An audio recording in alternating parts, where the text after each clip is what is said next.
Hi viewers, welcome to our channel.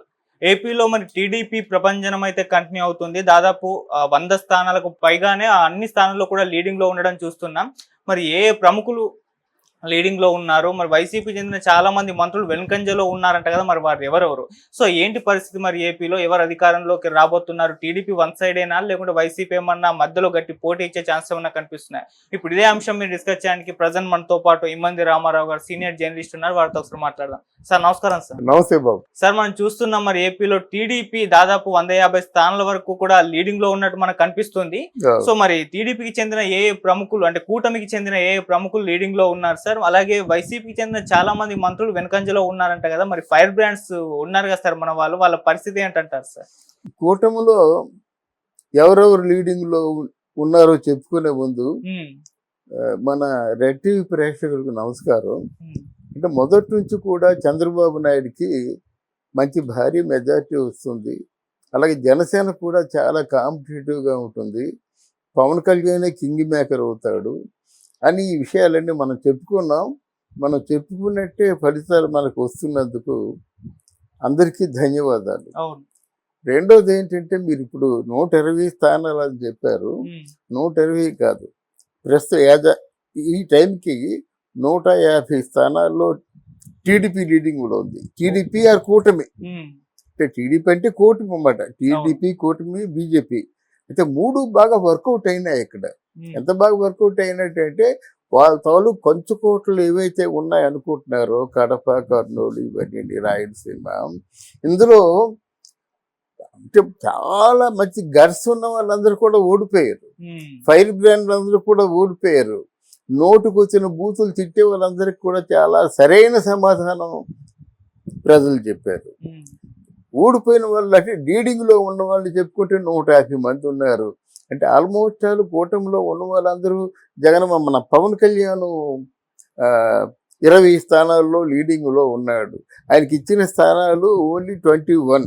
అంటే ఇంకొక స్థానం లీడింగ్లో వస్తుందని మనం ఊహించవచ్చు, లేకపోయినా మనకు పర్వాలేదు. ఎందుకంటే 21 స్థానాల్లో లీడింగ్లో ఉంటుంటే చిన్న విషయం కాదు అది. ఆల్మోస్ట్ ఆల్ 90% పైనే, 95% అలా ఉంటుందన్నమాట. అంత ఓట్లు సెక్యూర్ చేశాడు పవన్ కళ్యాణ్. అలాగే ఇక్కడ చంద్రబాబు నాయుడు కూడా కుప్పంలో ఓట్లు పడవు, వైనాడు కుప్పం అన్నాడు. ఇది 175 అంటూ వైనాడు 175 చెప్పాడు. తర్వాత వైనాడు కుప్పంలో మీరు కూలిపోతారని చెప్పారు. అదే కుప్పంలో ఉన్న ప్రజలు విజ్ఞులు గనక సరైన సమాధానం చెప్పారు అక్కడ. తర్వాత ఏంటంటే, రాయలసీమలో కానీ చిత్తూరులో కానీ పెద్దిరెడ్డి రామచంద్రారెడ్డి అంటే ఏమిటి, తిరుపతి వచ్చేటువంటి యాత్రికుల చేత ఓట్లు వేయించిన ఘనత అయింది. కానీ ఈసారి అలా జరగలేదు. ఒక్క పెద్దిరెడ్డి రామచంద్రారెడ్డి పొంగనూరులో అక్కడ ఆయన గెలిచే అవకాశం ఉంది. కానీ మిగతా వాళ్ళందరూ కొప్పుకు ఊడిపోయారు అన్నమాట. వాళ్ళ సమాధానాలు లేవు ఎవరికి కూడా. ఇక మీకు గెలిచిన వాళ్ళ గురించి చెప్పుకోవడం కష్టం, ఆధిక్యంలో ఉన్న వాళ్ళ గురించి చెప్పుకోవడం కష్టం. ఎప్పటికి 150 మంది కూటమి వాళ్ళు ఆధిక్యంలో ఉన్నారు అంటే చిన్న విషయం కాదు కదా. అది మామూలుగా క్లీన్ స్వీప్ మాట. క్లీన్ స్వీప్ అంటే ఇక్కడ చంద్రబాబు నాయుడికి అంత ఇమేజ్ లేదని ప్రజల అభిప్రాయం, లేకపోతే నాయకుల అభిప్రాయం. కానీ ప్రజల తీర్పు చాలా ఖచ్చితంగా ఇచ్చారన్నమాట. అలాగే చంద్రబాబు నాయుడు కూడా ఈ 74 సంవత్సరాల వయసులో పర్యటన పవన్ కళ్యాణ్తో సరిసమానంగా చేశాడు. అంత ఉత్సాహం తెచ్చుకున్నాడు. అంటే వాళ్ళ తాలూకు స్లోగన్ ఏంటంటే, ఆంధ్రప్రదేశ్ పతనం అయిపోతుందిరా బాబు, రక్షించుకోవాలి. ఇప్పుడు కానీ మనం రక్షించుకోకపోయినట్టయితే మరి ఆంధ్రదేశంలో ఏమి మిగలదని చెప్పారు. అది బాగా పనిచేసింది. ల్యాండ్ టైటిలింగ్ యాక్ట్ ఒకటి బాగా పనిచేసింది. తర్వాత పరిశ్రమలు బాగా పనిచేశాయి. తర్వాత ఏమో ఐటీ వాళ్ళందరూ కూడా ముక్త కంఠంతో చెప్పారు. ఎక్కడి నుంచే కాదు, దేశం మొత్తం చెప్పారు, అలాగే ప్రపంచం మొత్తం చెప్పారు అన్నమాట. ఇవన్నీ ఒక కోల్డ్ వార్ లాగా జనాల్లోకి వెళ్ళిపోయాయి అన్నమాట. అవును, ఐటీ పరిశ్రమలు లేవు కదా, యూత్ పాడైపోతుంది కదా, ప్రజాధనాన్ని ఏం చేస్తున్నారు కదా, ఈయన 12 ప్రజాధనాన్ని వేస్ట్ చేస్తున్నారు కదా. జగన్మోహన్ రెడ్డి 12 లక్షల రూపాయలు, 12 లక్షల కోట్లు అప్పు చేసేసరికి అది ఇవన్నీ బిగినింగ్ ఫ్యాక్టర్స్ మాట మధ్యం ఒకటి కనుక ఇవన్నీ కూడా ప్రజల చేత ఎదురు తిరిగేలా చేశాయి. ఓకే. కనుక ఇక్కడ కుప్పంలో చంద్రబాబు నాయుడు ఆధిక్యంలో ఉన్నాడు, పిఠాపురంలో పవన్ కళ్యాణ్ ఆధిక్యంలో ఉన్నాడు, పిఠాపురంలో కనీసం 50,000 ఓట్ల మెజార్టీతో వస్తారని ఆ వర్మ గారు చెప్తున్నారు. తర్వాత మా మంగళగిరిలో లోకేష్ కూడా ఆధిక్యంలో ఉన్నాడు. లోకేష్ కూడా ఒక 20,000 ఓట్లు పైచిలుకు వస్తాడనమాట. తర్వాత హిందూపూర్లో కూడా బాలకృష్ణ ఆధిక్యంలో ఉన్నారు.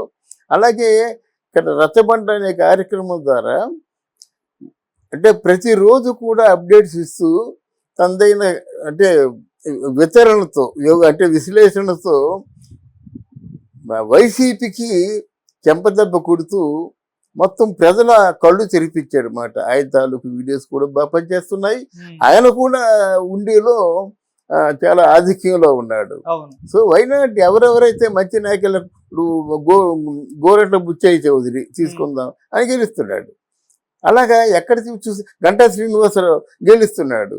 ఎక్కడ చూసుకుంటే కూడా వాళ్ళు తర్వాత నర్సీపట్నం అయ్యన పాత్రుడు గెలుస్తున్నాడు.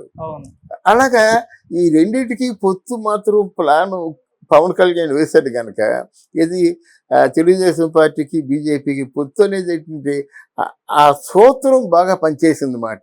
పవన్ కళ్యాణ్ కనిపించి ప్రచారం చేసినట్టయితే టీడీపీ పడ్డాయి. పవన్ కళ్యాణ్కి ఇండివిజువల్ ఇమేజ్ ఉంది గనక the season of the hero ఇంతమంది గెలవడానికి కారణం ఏంటంటే ప్రధానంగా పవన్ కళ్యాణ్ మనం చెప్పుకోవచ్చు. ఇంకా గెలిచిన వాళ్ళు చాలా మంది ఉన్నారు.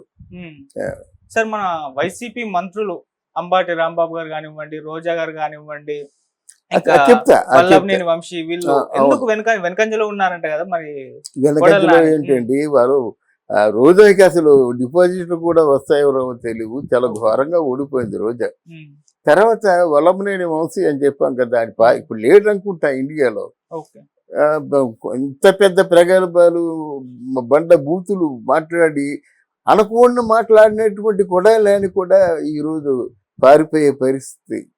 అక్కడ అంబటి రాంబాబు రికార్డింగ్ డ్యాన్స్లో చూసుకున్నాడు కానీ నేను ఒక ఇరిగేషన్ మంత్రికి నా తాలూకు బాధ్యత ఏమిటి, నేనేమైనా చేయగలుగుతున్నానా, చేస్తే ఎందుకు చేస్తున్నాను, చేయలేకపోతే ఎందుకు చేయలేకపోతున్నాను అవి మాట్లాడడం మానేసి తెల్లారి లేచినట్టయితే చంద్రబాబుని పవన్ కళ్యాణ్ని తిట్టడం ఏంటండి? ప్రజలు చిరాకు రాదు. ఆయన ఓడిపోయాడు అంటే విడుదల రజని ఆవిడ ఓటమి సిద్ధంగా ఉంది డ్యాన్సులు చేస్తున్నప్పటికి కూడా. ఇప్పుడు ఎవరు పెద్ద అనిపించుకున్నటువంటి వైసీపీలో ఉన్నటువంటి నాయకులు అందరూ కూడా ఓటమి దిశగా వెళ్తున్నారన్నమాట. అంటే వీళ్ళందరూ అక్కడ ఆస్థానంలో చాలా పెద్దవాళ్ళు అనుకున్నటువంటి వాళ్ళు మాట వీళ్ళు వచ్చిందే. వీళ్ళు ఇన్ని విధాలుగా పతనం అయిపోతూ నోటుకొచ్చిన బూతులు తిడుతుంటే ఇప్పుడు అధ్యక్షుడిగా ఉంటూ ఒక్కసారైనా వారించాడండి. పైగా అక్కడి నుంచేమో సజ్జల రామకృష్ణారెడ్డి స్క్రిప్ట్ రాసి ఉంచినట్టయితే పంపిస్తే ఆ స్క్రిప్టే చదువుతారా? ఆ స్క్రిప్టే కొంప ముంచింది ఈరోజు. ఇకపోతే జనసేన అండి అద్భుతంగా చెప్పుకోవాల్సిన అంశం ఏంటంటే గతంలో చిరంజీవి గారు పోటీ చేసినట్టయితే మొత్తం పోటీ చేసే స్థానాలన్నింటిలో కూడా 18, ఈయనేమో 21 స్థానాల్లో పోటీ చేస్తే అప్పుడే 20 లీడింగ్లో ఉన్నాయి. మనం చూసినట్టయితే ఇంకా ఆ 1 కూడా వచ్చేసింది లీడింగ్లో. అంటే 21కి 21 వస్తాయని ఒక అంచనాలతో ఉన్నారు. అందువల్ల ఓడిపోయిన వాళ్ళందరూ కూడా చాలా పెద్ద దెబ్బతీశారు. అంటే మన వైఎస్ఆర్ పార్టీకి పెద్ద బలం అనుకున్నారు, వాళ్ళే మైనస్ పాయింట్లు అయ్యారు. వాళ్ళే కూడగొట్టారు వైసీపీని, వాళ్ళు స్వహస్తాలతో కూడగొట్టారు. తర్వాత ఏంటంటే సజ్జల రామకృష్ణని ఎంతైతే నమ్మాడో నిన్న కూడా తంబరాలకి సిద్ధం కండి అని చెప్పాడు సజ్జల రామకృష్ణారెడ్డి. అప్పుడు ఎలా ఉంటుందండి?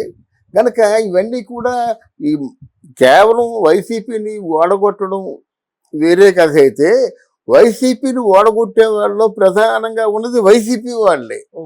వాళ్ళ వేలుతో వాళ్ళు కళ్ళు పొడుచుకున్నారు. Right sir. సో వ్యూస్ ఇది మరి ఏపీలో పరిస్థితి.